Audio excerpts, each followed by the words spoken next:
미국의 개혁주의 신학자이자 또 목회자이셨던 R.C. 스프로울 목사님이 계십니다. 많은 책들을 통해서 특별히 목회자들에게도 개혁주의 신학에 대하여 귀한 영향력을 끼치신 분이신데, 한 번은 스프로울 목사님이 아내와 그리고 두 친구들과 함께 동유럽 여행할 때 이야기를 책에 쓰셨어요. 일행이 탄 열차가 루마니아 국경에 잠시 정차를 했는데 세관원이 다가와서 여권을 요구하더랍니다. 그래서 일행이 전부 여권을 제시했는데 그 과정에서 짐 속에 두었던 성경책이 그게 드러난 거예요. 그걸 그 세관원이 유심히 지켜보더랍니다. 그리고는 여권을 보고서는 말을 건네기를 당신들은 미국인이 아니시군요 이러더래요. 당신들은 미국인이 아니군요.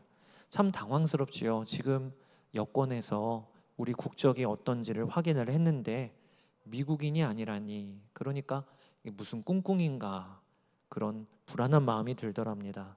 그런데 그 세관원이 짐에 들어가 있던 성경책을 달라고 하더니 그것을 받아 들고는 너무 익숙한 솜씨로 성경 구절을 펴서 읽더래요. 그 구절이 에베소서 2장 19절 말씀이었습니다. 그러므로 이제부터 너희는 외인도 아니요 나그네도 아니요 오직 성도들과 동일한 시민이요 하나님의 권속이라. 그리고는 고개를 들더니 씩 웃더래요. 알고 보니까 그 세관원도 예수님을 믿는 성도였던 거죠. 이 땅에서의 국적은 다르지만 우리가 하나님 나라 백성으로는 하나입니다. 당신들도 미국인이기 이전에, 또 나도 루마니아인이기 이전에 하나님 나라 사람입니다. 그런 의미로 그 구절을 읽었던 거죠. 그러면서 너무 반가워하며 루마니아 입국을 승인해 주더랍니다. 제가 그 글을 읽다가 저도 참 감동이 되었어요. 맞아, 나도 이 땅에 대한민국 국적으로 살지만 그 국적은 얼마 지나지 않으면 이제 마무리가 될 거고, 그리고 영원한 하나님의 나라 그 소속으로 내가 사는 거지. 이런 감동이 오더라고요. 여러분, 나는 누구인가 라고 하는 그 정체성이 오늘 우리가 말하고 행동하는 걸 결정을 지어요. 내가 누구인가에 따라 내가 말하고 행동하고 인간관계를 맺고 이번 한 주간을 사는 게 영향을 끼치죠. 그런데 이 정체성에 아주 중요하고 지대한 영향을 끼치는 것이 내가 어디 소속인가입니다. 내가 어디에 소속된 사람인가. 한국 사람이야 라고 하면 그거에 따라 우리의 생활이 완전 달라지지요. 월드컵을 해도 우리 대한민국이 이기면 그렇게 즐겁고, 대한민국이 지면 왜 그런지 속상하고, 그게 내가 어디 소속이냐에 따라 우리의 정체성이 영향을 받는 거잖아요. 여러분, 우리가 구원을 받고 하나님 나라 백성이 되었다라고 하는 것은 내가 이 땅에 살지만 나의 소속감과 정체성이 하나님 나라이다, 이 믿음으로 사는 걸 말하는 것입니다. 제가 여러 번 인용을 해드렸지만 미국의 남침례교단 목회자이고 순회 설교자였던 벤스 에브너 목사님이라는 분이 하신 말씀 중에 참 제가 좋아하는 명언이 있어요. 그것이 같이 한번 읽어보실게요. 당신이 그리스도인이라면 당신은 이 세상 시민으로서 천국에 가려고 애쓰는 사람이 아니라 이미 하늘 시민으로서 이 세상을 지나가고 있는 사람입니다. 여러분, 이게 우리에게 일어난 일이에요. 우리는요, 이 땅에 살면서 내가 천국 갈지 지옥 갈지 도무지 몰라서 그때 죽어보면 알겠지, 그러면서 평생 천국 갈 자격을 획득하고, 그리고 천국 가기 위하여 신앙생활 하다가 하나님 앞에 서서 너는 천국, 너는 지옥, 이 땅의 시민으로 대한민국 국적으로 살다가 죽고 나서야 천국 시민의 국적을 획득하는 게 아니고, 우리가 구원을 받고 예수님을 영접하면 예수님이 행하신 그 일로 말미암아 주님의 자격이 우리에게 부어지고 주님의 의로움이 우리의 의로움이 되고, 그래서 에베소서에 하나님과 함께 일어나고 예수님과 함께 하늘에 앉았다. 하나님 나라 백성의 자격을요, 이 땅에서부터 얻는 거예요. 그래서 이 땅에서부터 하나님 나라 백성으로 구별되어 살다가 그리고 하나님 나라에 입성하는 것입니다. 그게 우리에게 벌어진 일이에요. 저희가 어디 해외여행을 갔다가 이렇게 한국으로 돌아올 때 비행기에 타서 아직 한국 땅은 아니지만 어떤 분들은 미리 현지 한국 시간이 몇 시지? 이렇게 시간을 맞춰 놓고, 그리고 내가 돌아가서 한국에서 생활해야 되니까 생체 리듬을 한국에 맞춰서 지금부터 준비하고 그렇게 하잖아요. 똑같이 여러분, 이 땅에서 우리는 아마 몇 년 아니면 몇십 년 아니면 다 그 안에 우리는 하나님 나라 부르심을 받고 들어가게 될 겁니다. 서운하신 분 없으시죠? 더 살아야 되는데 우리는 몇십 년 아니면 다 주의 부르심을 받아요. 그리고 영원토록 하나님 나라에서 그 나라 백성으로 우리의 본향으로 돌아가 살 건데, 그러니까 지금부터 구원받은 성도는 시간표를 하나님 나라 시간에 맞추고 하나님 나라 생체 리듬에 맞춰서 여기서부터 사는 거지요. 이것이 구원받은 성도의 독특한 정체성이에요. 내가 소속이 하나님 나라니까, 그러니까 그게 나의 정체성에 엄청난 영향력을 주는 겁니다. 그 정체성을 가지고 말과 행동을 하는 게 구원받은 성도의 삶의 특징인 거죠. 저는 오늘 창세기 47장 본문을 통하여 야곱과 그의 가족 이야기를 통해 하나님이 우리에게 도전하고 계시다 싶은 것이 있어요. 그게 무엇이냐면 하나님 나라 백성의 정체성으로 살라라는 것입니다. 하나님 나라 백성의 정체성을 지키며 살라. 저희는 지지난주에 창세기 46장을 함께 나누었는데, 야곱이 자신의 한계선을 넘어서 드디어 애굽으로 내려가게 되지요. 가나안의 최남단이었던 브엘세바, 거기까지는 갔다가 이제 한 발자국만 더 가면 그러면 가나안을 벗어나는 거예요. 그때 야곱이 주저했어요. 자신의 한계선이었죠.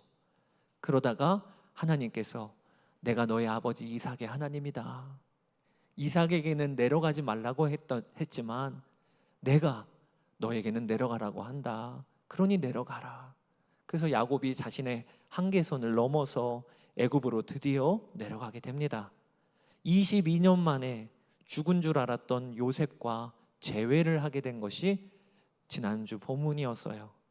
17살 때 보았던 아들이었는데 이제는 39살의 장년이 되어서, 그래서 요셉과 그리고 야곱이 만나게 됩니다. 뿐만 아니라 애굽 전체를 책임지는 총리가 되어 있으니까 얼마나 감격이었을까요? 그 아들을 만난 거예요. 자, 그러니까 여러분, 이제 야곱은요 죽어도 여한이 없겠지요? 그 아들을 만난 거니까. 또 더 이상 염려할 것도 소원하며 기도할 제목도 없겠지요? 이제 애굽 땅은 흉년을 피해서 내려간 땅이고, 그리고 그 땅의 총책임자로 자신의 아들 요셉이 있으니까 걱정할 게 뭐가 있을까? 그럼 우리는 그렇게 생각을 하지만 본문을 읽어보면 그렇지가 않음을 알게 됩니다. 야곱은요 가나안 땅으로 내려가기까지는, 애굽으로 내려가기까지는 자신의 한계선을 넘어야 한다는 그런 아주 중요한 도전에 직면했고요. 이제 애굽으로 내려가서는 또 다른 도전에 직면했습니다. 그게 무엇이냐면 이 애굽 땅에서 어떻게 살 것인가. 특별히 이 애굽이라고 하는 곳은 당시에 가장 번영된 도시고 나라이고 화려한 곳이에요.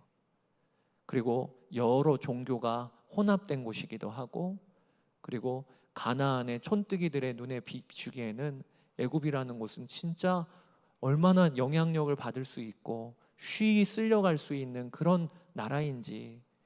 야곱이 자신의 가족들과 함께 내려가면서 아주 중요한 기도 제목이 하나 생겼어요. 그게 무엇이냐면 이 애굽 땅에서 우리의 정체성을 어떻게 지키지?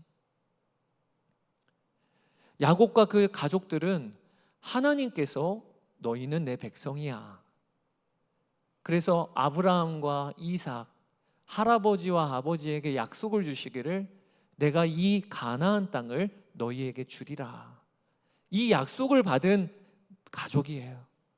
그런데 애굽으로 내려가서 이 약속을 잊어버리면 안 되는 거예요. 우리는 하나님의 백성이고 하나님께서 가나안 땅을 주시기로 약속을 받은 민족인데, 가족인데, 이 애굽에 내려와서 그 애굽의 화려함에 휘둘리다가 또 그 애굽의 여러 이 학문과 종교에 온통 마음이 쏠려 있다가 그러다가 우리 정체성을 잃어버리면 안 돼. 이게 야곱과 그 가족들의 아주 중요한 기도 제목이 되었어요. 야곱은 130살에 애굽으로 내려갑니다. 그리고 17년을 더 살게 돼요. 그래서 147세에 하나님 품에 안기게 되고, 그리고 또 야곱의 자녀들, 그 가족들은요, 애굽에서 무려 400년 동안 이제 머물게 될 것입니다. 야곱은 그 횟수나 기한은 알지 못해요. 그러나 지금 부지런히 준비하는 게 무엇이냐면 우리의 정체성을 잃어버리지 않기 위하여 지금부터 결정한 것이 두 가지가 있습니다. 그것이 오늘 우리가 붙들 말씀인 거예요. 우리도 애굽이라고 하는 세상 가운데 살면서 우리가 하나님 나라 백성이고 우리의 본향인 하나님 나라가 있는데 이 정체성을 어떻게 지키며 살 거냐는 거예요. 그것이 오늘 말씀을 통하여 하나님이 우리에게도 주시는 도전이라고 싶습니다. 먼저 야곱과 그 아들들은요, 애굽 땅에 내려가서 자신들의 정체성을 지키기 위하여 한 첫 번째 행동이 뭐냐? 애굽의 변방인 고센 땅을 요구했다는 거예요. 오늘 본문에 보면 바로 왕을 만나기 전에 요셉과 그 아들들이 전략 회의를 합니다. 이제 왕을 만나서 인사를 할 것인데 대표되는 형들 5명을 뽑아요. 그리고 바로 앞에 섰을 때 요셉이 이렇게 말하십시오라고 말할 내용을 줍니다. 그게 바로 31절에서 34절이에요. 요셉이 자기의 형들과 아버지의 집안 식구들에게 말하였다. 바로께서 형님들을 부르셔서 그대들의 생업이 무엇이요? 하고 물으시거든 종들은 어렸을 때부터 줄곧 집짐승을 길러온 사람들입니다 하고 대답하셔야 합니다. 그래야 형님들이 고센 땅에 정착하실 수 있습니다. 이집트 사람은 목자라고 하면 생각할 것도 없이 꺼리기 때문에 가까이 하지 않습니다. 그러니까 요셉과 그 형제들이 전략 회의를 하기를 당신들의 직업이 뭐요? 뭐 하던 사람들이요? 하면 우리는 가축을 키우는 사람들입니다. 목축업을 하는 사람들입니다. 이렇게 대답하라는 거예요. 왜? 애굽 사람들은 농경 문화였기 때문에 목축업을 하는 자들은 아주 꺼리면서 가까이 하지를 않았던 그런 시대 풍조가 있다는 거예요. 그래서 그걸 굳이 드러내놓고 우리는 목축업하는 사람들이니까 애굽의 변방지대인 고센 땅을 우리에게 주십시오. 이렇게 요구하라. 여러분, 이것이 좀 특이한 요구 아닙니까? 사실 어찌든지 우리 인간의 본성이라는 게 주류에 들어가고 싶잖아요. 애굽 땅에 내려가서 이 야곱 가족이 기왕이면 애굽의 그 화려하고 발전된 그런 나라에 주류로 들어가면 얼마나 좋겠어요. 그런데 오히려 그들은 정반대의 전략을 쓰고 있는 거예요. 일부러 애굽 땅의 변방이라고 구분되어지는 고센으로 우리를 보내달라고, 그리고 보낼 수밖에 없게 우리는 목축업하는 사람들입니다. 이렇게 전략을 쓰고 있는 겁니다. 여러분, 고센 땅은요 가나안이랑 제일 가까운 지역이에요. 왜 그들이 그렇게 전략을 짰을까요?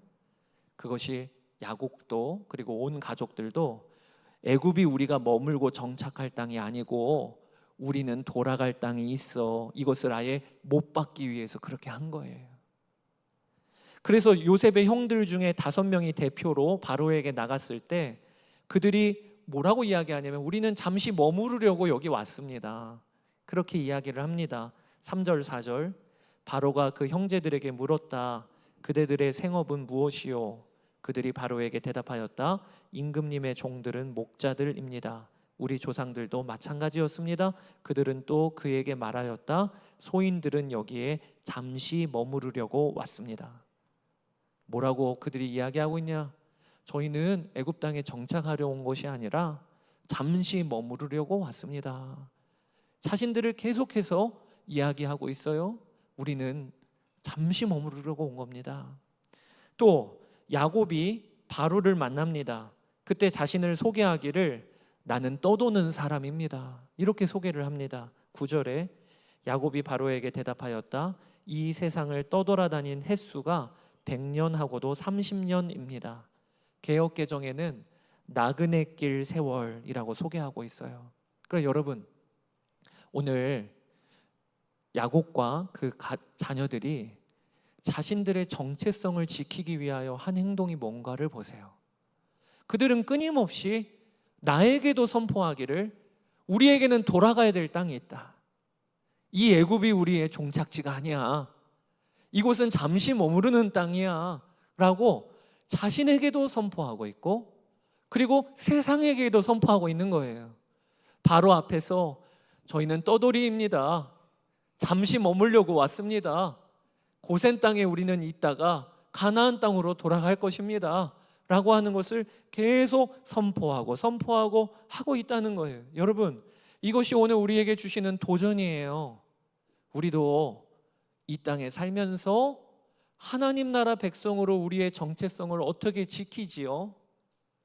한번 지난 한 주간을 돌아보세요.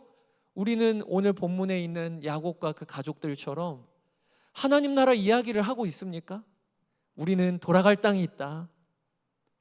우리는 이 땅에 살지만 여기가 전부가 아니다. 이런 주제로 대화를 나누고, 또 이것을 나에게도 다시 확인하고 다른 이들에게도 선포하며 살고 있나요? 오늘 우리가 하나님이 우리에게 주시는 도전이에요. 여러분, 지난 한 주간 동안에 천국이 기다리는 자처럼 나를 기다린다, 이렇게 사셨습니까? 아니면 하나님 앞에 설 것을 준비하며 사셨습니까? 그 준비를 하며 살아야 해요. 저는 목회자로서 하나님이 저에게 주신 아주 중요한 과업이 하나, 우리 성도들에게 매주일 예배 때마다 하나님 나라가 있다. 이 땅에 하나님의 나라가 지금도 이루어지고도 있고, 개인적으로도 우리는 하나님 앞에 설 거다. 그래서 그 하나님의 나라가 우리의 본향이다. 이 땅에 하나님이 우리를 두셨지만 이 땅이 전부인 것처럼 살면 안 된다고 끊임없이 선포하고 확인시키고, 마치 야곱과 그 자녀들이 고센 땅에 잠시 머무르고 우리는 돌아가야 될 땅이 있다라고 끊임없이 선포했던 것처럼 그게 저의 역할이에요. 그리고 여러분들도 또 그렇게 하셔야 해요. 소그룹 나눔할 때 저희에게는 본향이 있습니다. 하나님 앞에 설 준비를 하며 삽시다. 그게 성도의 중요한 정체성이에요.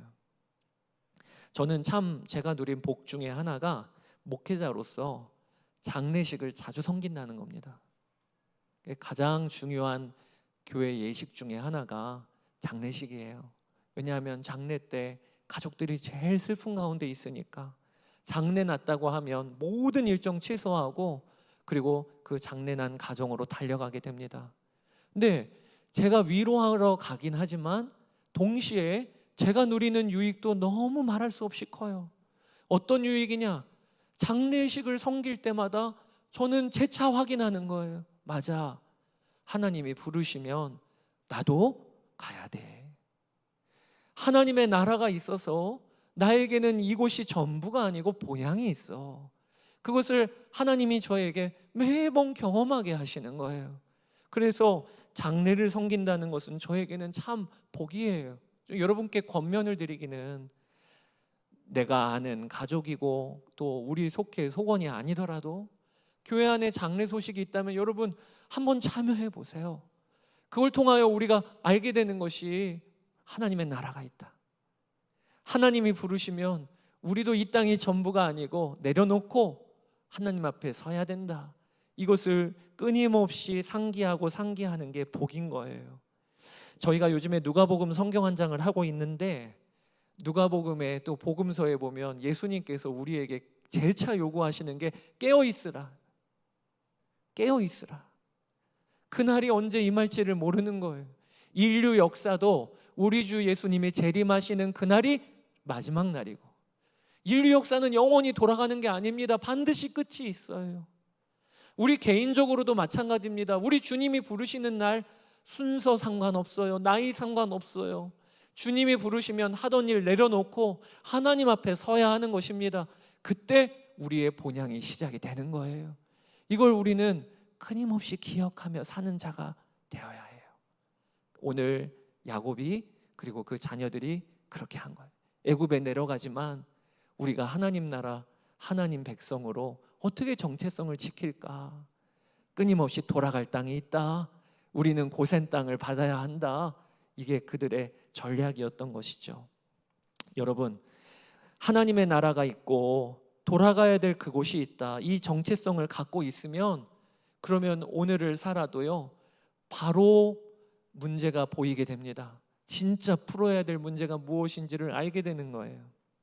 너 뭐하다 왔니? 라고 하는 그 두란노에서 나온 책을 쓰신 이은상 선교사님이라고 계신데요, 남편 황희철 선교사님과 두 분이 원래 미국 캘리포니아에서 교수로 재직할 만큼 세상적으로는 성공한 삶을 사셨어요. 그러다가 하나님 앞에 설 날이 있다. 우리가 하나님 앞에 설 준비를 해야지. 그리고 또 우리의 종착지는 이 땅이 전부가 아니지 라고 하는 강한 도전을 받고 그들이 선교지를 도는 순회 사역을 시작을 하셨습니다. 한 번은 아프리카의 스와질랜드라고 하는 나라에서 선교를 하던 중이었는데 어느 날 밤에 이 오지 마을을 향해서 이렇게 밤을 새서 달려가야 되는 일정이 있었던 거예요. 그래서 헤드라이트 불빛만 의지해서 그 칠흑 같은 어두운 밤을 달려가는데 가로등이 없으니까, 그러니 앞에를 보고 가는데 이게 도대체 길인지 아닌지 겨우겨우 가는 거예요. 그러다가 운전하시는 황희철 선교사님이 뭔가 좀 오싹해서 그래서 멈추었답니다. 왜 이렇게 길이 안 보이지? 그리고 내려서 봤는데 바로 앞이 낭떠러지예요. 바로 앞이. 페달을 만약에 한 번만 더 밟고 있었으면 그대로 낭떠러지에 추락해서 죽는 거예요. 그 낭떠러지 앞에서 멈췄는데 잠이 그냥 확 깨더랍니다. 옆에 있던 이은상 선교사님도 잠이 깬 거예요. 죽을 뻔한 거예요. 덜덜 떨리는 마음으로 다시 후진을 해서 그리고 조심조심 거북이 걸음으로 운전해서 가는데 차 안에 정막이 흘러요. 왜? 방금까지 죽을 뻔했으니까 심장이 여전히 두근두근하고 떨리고 이 두 부부가 아무 말을 못하더랍니다. 그때 조수석에 앉은 이은상 선교사님이 찬양을 부르기 시작했어요. 갑자기 대산을 넘어 험곡에 가도 빛 가운데로 걸어가면 주께서 항상 지키시기로 약속한 말씀 변치 않네. 이미 너무나도 잘 알고 있는 찬양인데 세상에 그 스와질랜드에서 바로 앞에 낭떠러지에서 멈추고 나서 보니까 이 찬양이 꼭 우리 들으라고 부르신 것, 작사하신 것 같다고 너무 마음에 와닿는 거예요. 그리고 2절을 부를 때에는 황희철 선교사님도 합류해서 함께 부부가 찬양을 불렀어요. 캄캄한 밤에 다닐지라도 주께서 나의 길 되시고 나에게 밝은 빛 대시니 길 잃어버릴 염려 없네. 야, 이거 작사가가 이 차에 타 있는 거 아니야? 캄캄한 밤에 다닐지라도 주께서 나의 길 되시고, 그러면서 두 사람이 후렴구에 이르러서 목이 터져라 찬양을 부르셨대요. 하늘의 영광, 하늘의 영광. 나의 마음속에 차고도 넘쳐 할렐루야를 힘차게 불러 영원히 주를 찬양하리. 방금 전까지 목숨을 잃을 뻔했는데 여전히 험한 아프리카의 시골길을 달리고 있는데 두 사람이 부흥회가 열린 거예요. 하늘의 영광, 하늘의 영광. 이은상 선교사님이 남편을 때리면서 여보 우리 미쳤나 봐. 왜 이렇게 행복하지? 제가 그 이야기를 듣고 있다가 야, 그렇구나. 하나님 나라를 목적으로 삼고 그리고 주께서 우리의 빛이 되는 그 인생은요, 길을 잃어버릴 염려가 없는 거예요. 여러분, 우리는 하나님 나라, 하나님 나라, 저 본향이 있다, 본향이 있다 이렇게 강조하면 그러면 너무 현실 도피적인 신앙을 조장하는 거 아니야? 이런 식으로 오해를 합니다. 아니, 목사님, 이 자리에 청년들도 많고 젊은이들도 많은데 이번 한 주간을 어떻게 살아야 하는지, 험한 세상을 어떻게 살아야 하는지 비전도 주시고, 그리고 또 좋은 하나님 성경적 지혜도 주시셔도 모자랄 판에 젊은이들한테 하나님 나라가 있다, 본향이 있다 이러면 너무 현실 도피적인 거 아닙니까?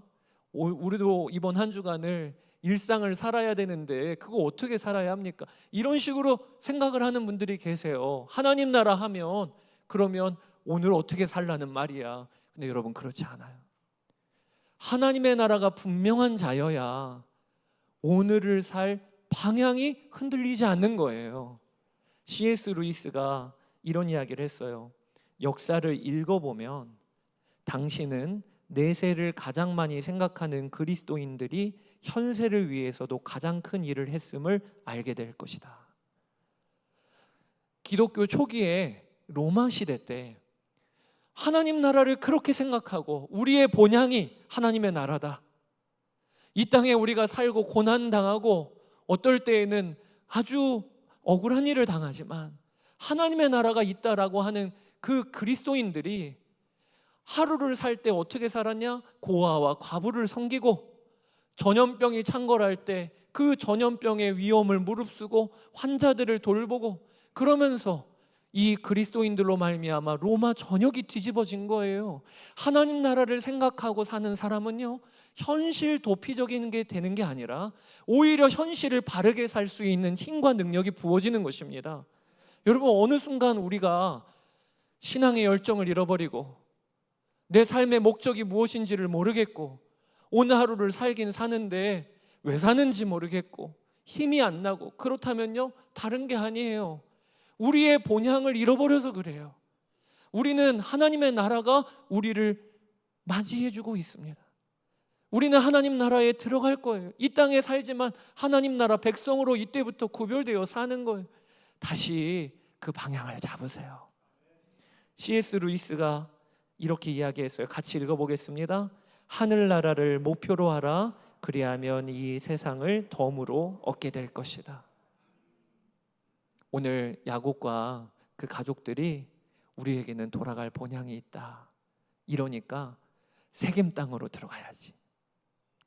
그런데 그 세겜 땅이요, 목초지가 풍성한 땅이었어요. 그러니까 자기들에게도 적절한 거예요.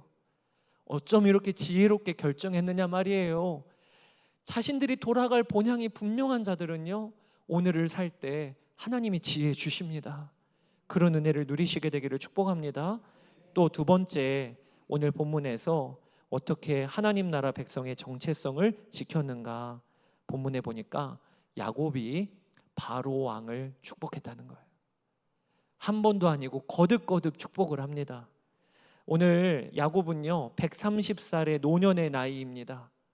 그리고 가나안에서 기근을 때문에 도망온 어떻게 보면 피난민이에요.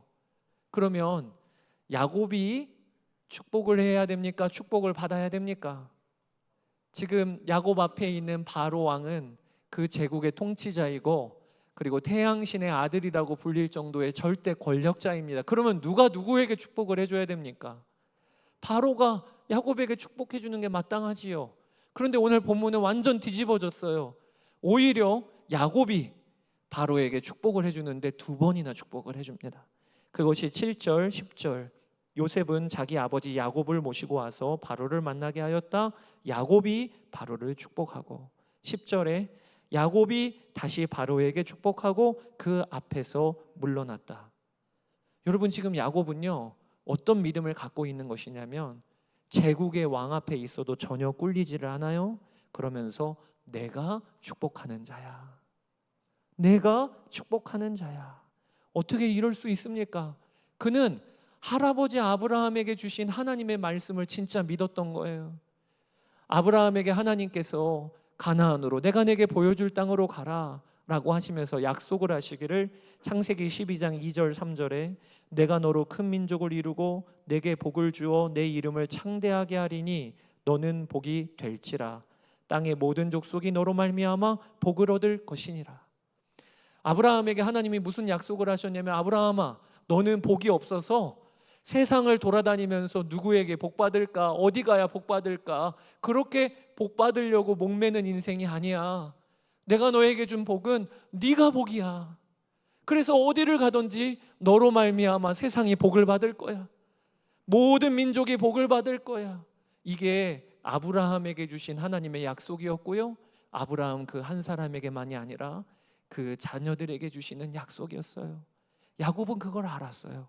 그걸 믿었어요. 그러니까 자신의 정체성이 분명한 거예요. 어떤 정체성이냐? 나는 하나님의 백성으로 이 세상에 복을 빌어주는 사람이야. 내가 복을 전달해주는 사람이야. 이걸 너무 분명히 믿었으니까 오늘 바로왕 앞에서 축복을 한 것입니다. 여러분, 그리고 그대로 됐어요. 야곱의 아들인 요셉을 통해 이집트 전역의 7년 흉년을 하나님이 견디게 하셨잖아요. 진짜 그 믿음대로 하나님께서 이루신 거예요. 그러니까 지금 야곱은 어떤 정체성을 분명히 하고 있습니까? 나는 세상을 축복하는 자야. 내가 가는 그곳에 하나님의 복이 흘러가. 이 정체성을 가지고 또 순종을 해보니까 그러니까 오늘 본문에 야곱과 그 가족들이 우리는 하나님의 백성이라고 하는 이 정체성이 흔들리지 않았던 것이에요. 오늘 주님이 우리에게 도전하십니다. 이번 한 주간을 살 때 우리는 누군가? 우리의 일터와 학교를 그리고 또 가정을 겨우 버티고 견디라고 하나님이 우리를 보내시는 게 아니에요.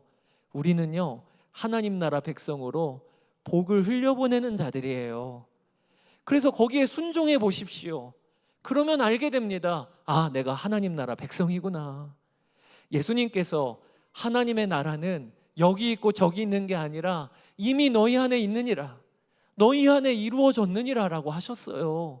하나님의 나라는 우리 안에 있습니다. 그래서 우리가 어디를 가든지 내가 복받은 자로 복 흘려보내는 자야. 그래서 오늘 야곱처럼 축복하고 복을 흘려보내고 다른 일을 위하여 섬기고 하다 보면 우리는 알게 됩니다. 내 안에 하나님의 나라가 이루어졌구나. 그 은혜를 누리시게 되기를 바랍니다. 여러분 중에는 아마 이렇게 생각하시는 분들이 계실 거예요. 아, 목사님 저를 모르셔서 그래요. 저 직장에서 말단이에요. 하여튼 지난주도 엄청 힘들었어요. 겨우 버티고 겨우 견디는 게 제가 지금 하는 일인데 무슨 축복을 꿈꾸겠어요. 무슨 복의 통로예요. 여러분, 베드로가 갈릴리 바다에서 물고기를 잡는 어부였어요. 그 당시 사회로 하면요 가장 최하층입니다. 베드로는 배운 것도 없어요. 베드로는 어떤 능력도 없어요. 그저 물고기 잡아 하루 살고 물고기 잡아 하루 살고. 그런데 예수님께서 베드로를 만나시고 그에게 하신 말씀이 무엇이냐? 내가 너로 사람을 낚는 어부가 되게 하리라. 여러분, 사람 낚는 어부가 된다는 게 다른 말로 하면 뭡니까? 네가 복의 통로야. 너를 통하여 다른 사람이 하나님께로 돌아올 거야. 그게 베드로를 보시는 주님의 눈이었어요. 베드로가 3번이나 예수님을 부인하고 도망을 갑니다. 얼마나 민망하던지 부활하신 예수님을 보고도 자신의 고향인 디베라 바다로 돌아갑니다. 그때 예수님께서 그를 쫓아가셔서 베드로를 쫓아가셔서 뭐라고 선포하시냐? 베드로야, 내 양을 먹이라. 내 양을 치라. 내 어린 양을 먹이라. 여러분, 베드로는요 3번이나 예수님 부인하고 도망가는 수준이었고 실력이었어요. 그랬던 그를 향하여 예수님이 베드로야, 너는 내 양을 먹이고 치는 복의 통로야. 여러분, 주님이 오늘도 우리에게 똑같이 말씀하세요. 베드로 같은 수준에 있는 분들이 계십니까? 하나님께는 그게 상관이 없어요. 하나님은 나를 복의 통로라고 불러주셨습니다. 그 말씀을 결론으로 삼으세요. 몰랐네요, 목사님. 제가 저희 가정의 복의 통로였군요. 제가 저희 가정에, 저희 일터의 복의 통로였군요. 여러분, 그 믿음으로 한 주간을 살아보세요. 저는 요즘에 저희 성도들에게 참 감사한 고백을 듣고 있습니다. 그게 무엇이냐면, 교회 안에 요즘에 생수의 강이 터지는 것 같아요. 지난주 맥주감사주일 1부 예배 때 우리 김은수 형제가 간증을 했어요. 그 형제가 간증을 뭐라고 했냐면, 직장이 천안이에요. 그래서 늘 주일이 끝나면 천안으로 가서 거기에서 따로 숙소, 직장에서 제공한 숙소에서 근무하고, 빡빡하죠. 청년의 때에 사실은 직급이 높은 것도 아니고, 그러니까 늘 업무를 볼 때 겨우 버티고 견디고, 그러다가 하나님이 어느 날 이 직장이 내가 은혜를 흘려보내야 되는 직장이구나, 이런 깨달음을 주셨대요. 그리고 한 간증이 있는데 제가 한번 그대로 읽어드릴게요. 지난주에는 여러분 다 못 들으셨으니까. 매주 기도로 함께하는 공동체가 있고, 속장 모임, 속회, 선교 공동체 등 서로를 중보할 수 있는 공동체 안에 있다는 사실에 천안이라는 먼 근무지에 있어도 제게 큰 힘이 됩니다. 주중의 삶도 성경 한 장 말씀 붙들고 예수동행 일기로 하루를 마무리하는 시간이 반석 위에 선 것처럼 제 마음과 삶을 든든하게 붙들어 줍니다. 삶의 자리가 선교지라는 주일 설교 말씀을 듣고 기도하는 중에 주중에 대부분을 보내는 회사에서도 작지만 큰 변화가 생겼습니다. 저의 위치나 하는 일에는 변화가 없으나 또 조직 문화가 극적으로 변하지는 않았습니다만, 그러나 이제는 제가 앉아 있는 책상이 주님 앞에 서 있는 자리라는 마음으로 일하게 되었습니다. 이전 같았으면 업무 요청이 올 때 업무 흐름이 끊겨 괜한 짜증나는 태도로 대했다면, 이제는 제가 필요하다면 가능한 빨리 도움 줄 수 있도록 협조하는 태도로 달라졌습니다. 은혜의 통로가 되고자 예수님 주시는 힘을 입어 업무의 자리에서 일하다 보니 최근에 타 부서로부터 협업 부분 추천을 받아 우수 아이콘으로 상도 받게 되었습니다. 제가 그 이야기 듣다가 너무 감사하더라고요. 자랑스럽고, 직장에서 겨우 버티고 견디다가 그게 직장 생활인 줄 알았는데 하나님이 나를 그곳에 선교지라 두신 것이구나, 내가 있는 이 업무가 은혜의 통로구나, 우수 아이콘상 받았다니까 꼭 제가 받은 것 같고요, 제 자녀가 상 받은 것 같은 그런 기쁨이 있더라고요. 근데 또 감사하게 바로 그 다음 날 어떤 한 청년이 또 그 이야기를 하는 거예요. 자기가 요즘에 끌어안음 실험을 하고 있다. 제가 처음에는 끌어안음이 뭐야 알고 봤더니요, 제 설교 제목이었어요. 제가 설교해 놓고도 저는 설교 제목을 까먹고 있었는데, 몇 주 전에 나는 끊어내는 자인가 끌어안는 자인가, 이 형제가 그 말씀을 듣고 나서 자기 직장이 떠올랐던 거예요. 업무를 잘하고 빨리빨리 하는데 문제는 뭐냐면, 그러다 보니까 일이 몰려요. 자기에게 부장님들이 자기가 하면 될 걸 계속 일을 시키는 거예요. 그때마다 끊어냈대요. 끊어내는 자 아주 철벽을 치는 거죠. 그랬는데 그날 말씀을 듣고 나서 하나님이 주신 도전이 끌어안는 자가 되라.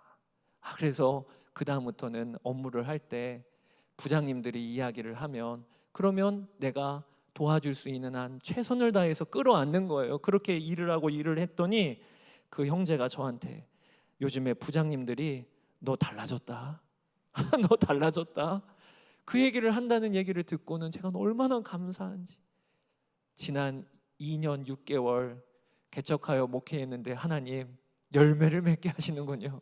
얼마나 감사했는지 몰라요. 사랑하는 여러분, 우리는요, 하나님이 이 땅에 복이 되게 하시려고 우리 가정과 일터에 우리를 두신 하나님의 통로입니다.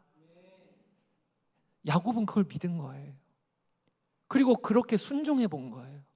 그래서 바로왕 앞에서 자기가 뭘 복을 줄 게 있겠어요. 자기가 뭘 갖고 있는 게 있어요. 그럼에도 불구하고 믿어지니까, 그러니까 바로를 축복을 했는데, 그러니까 정체성이 지켜지는 거예요. 맞아, 난 하나님 나라 백성이야. 애굽하고는 비교가 안 되는 하나님 나라 백성이야. 그렇게 정체성이 지켜지는 거지요. 저도요, 요즘에 제가 복의 통로라는 게 믿어져요.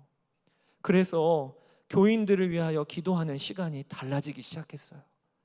믿어주는 거예요. 내가 기도하면 복 받는다. 이건 여러분 교주의 믿음이 아닙니다. 말씀이 믿어지는 거예요. 말씀이. 제가 기도하는 저를 이 자리에 왜 목회자로 세우셨겠어요? 우리 성도들에게 은혜를 흘려보내라고, 복을 흘려보내라고 그렇게 저를 세워주신 거잖아요. 저는 요즘에 기도하면 성도들 이름 불러가며 기도하는데 그게 너무 좋아요. 저 요즘에 상태 좋으니까 기도 제목 있으면 빨리 알려주세요. 문자 보내주시고 그리고 언제라도 쪽지 써서 보내주세요. 여러분, 우리의 믿음이 달라져야 돼요. 버티고 견디라고 학교에 보내신 게 아닙니다. 가정에서 버티고 견디라고 우리 가정을 보내신 게 아닙니다. 우리는 복의 통로예요. 그 믿음을 회복하시게 되기를 주의 이름으로 축복합니다. 오늘 야곱이 했던 두 가지 오늘 우리가 믿음으로 취합시다. 우리는 돌아갈 곳이 있다. 하나님의 나라가 우리의 본향이다. 몇 번이고 되뇌이고 사는 거예요. 그러면 무슨 선택을 할지, 어떤 결정을 할지 바로 보이게 됩니다. 그리고 또 두 번째, 우리는 복을 흘려보내는 자들이다. 복의 통로이다. 하나님이 오늘 이렇게 야곱처럼 우리를 세우실 것입니다. 이번 한 주간 그렇게 사시는 여러분 되시기를 축복합니다. 함께 찬양하고 기도하기를 원하는데요, 오늘 말씀을 준비하면서 원하고 바라고 기도합니다, 이 찬양이 떠올랐어요. 이 세상을 살아가는 동안에 나의 힘을 의지할 수 없으니 기도하고 낙심하지 말 것은 주께서 참 소망이 되심이라. 우리는 하나님의 나라 본향이 있어요. 우리에게 참 소망이 있습니다. 그러면서 하나님의 꿈이 나의 비전이 되고 예수님의 성품이 나의 인격이 되고 성령님의 권능이 나의 능력이 되길, 이 일은 이미 일어난 일이에요. 원하고 바라고 기도합니다라고 고백하지만 이미 주님께서 우리에게 허락하신 일입니다. 나는 복의 통로이다. 성령의 권능이 내 안에 있다. 살아계신 예수님이 내 안에 계시다. 그래서 우리는 복의 통로입니다. 이렇게 믿음으로 고백하기를 원합니다. 이 세상을 살아가는 동안에, 이 세상을 살아가는 동안에 나의 힘을 의지할 수 없으니 기도하고 낙심하지 말 것은 주께서 참 소망이 되심이라. 주의 길을 걸어가는 동안에, 주의 길을 걸어가는 동안에 세상의 것 의지할 수 없으니 감사하고 낙심하지 말 것은, 낙심하지 말 것은 주께서 참 기쁨이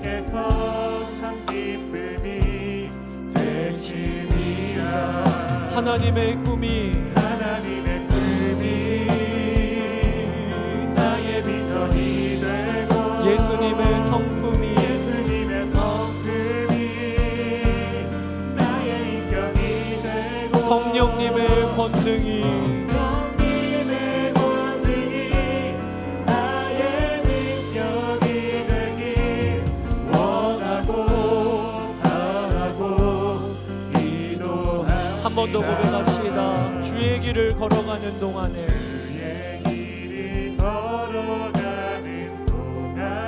세상의 것 의지할 수 없으니 감사하고 낙심하지 말 것은,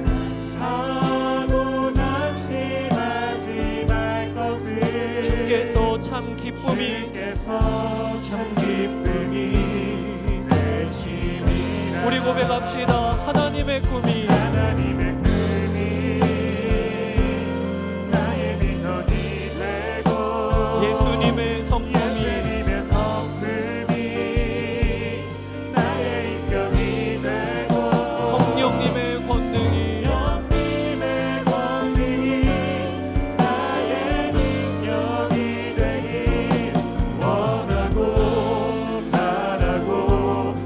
이름으로 고백합시다. 하나님의 꿈이 나의 비전이 되고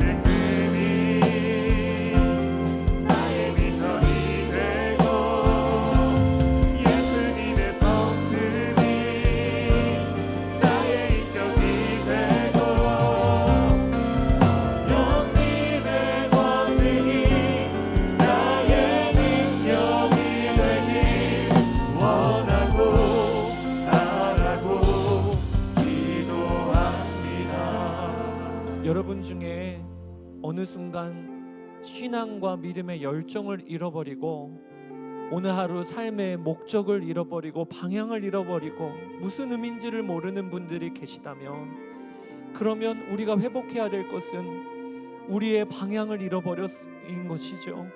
우리에게는 돌아갈 본향이 있습니다. 주님 앞에 설 준비를 오늘도 하는 것입니다.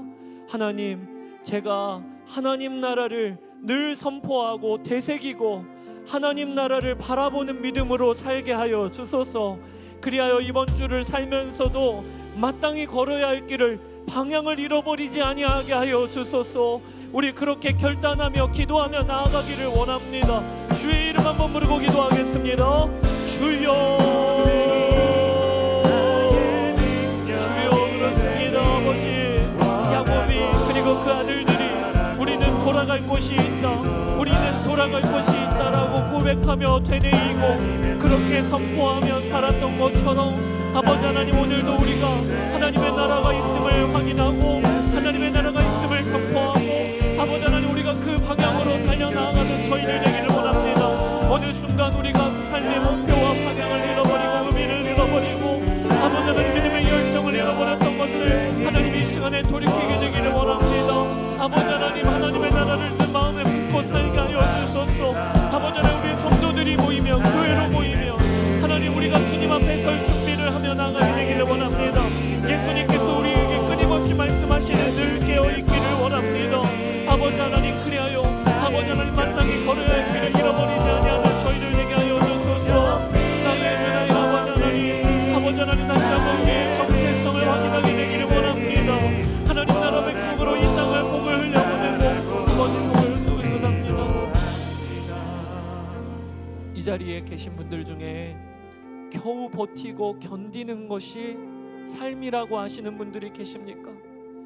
나의 학교와 일터와 가정에서 겨우 버티고 견디다가 하나님 만나는 게 하나님의 계획이 아닙니다. 우리는 아브라함이 받은 복, 너는 복이야, 너는 복이야, 이 복을 우리가 받았습니다. 믿음으로 결론을 삼읍시다.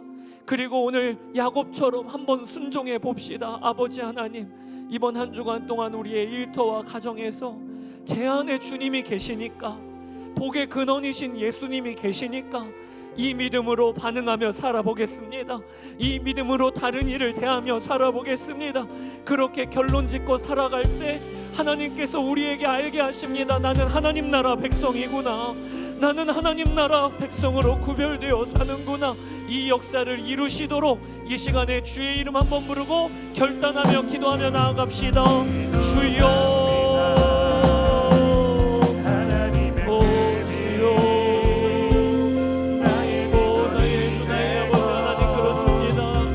아버지 하나님, 우리가 겨우 버티고 견디다가 그렇게 살다가 하나님 만나는 게 하나님의 계획이 아니고 하나님 이 땅에서 우리의 주님이 우리 안에 계시고 아브라함에게 주신 복의 근원이 되라고 하시는 말씀이 우리의 말씀이고, 아버지 하나님, 그리하여 이번 한 주간도 우리의 일터와 가정과 교회에서 복의 통로로 복의 근원으로 하나님 저희가 순종하며 나아가게 되기를 원합니다.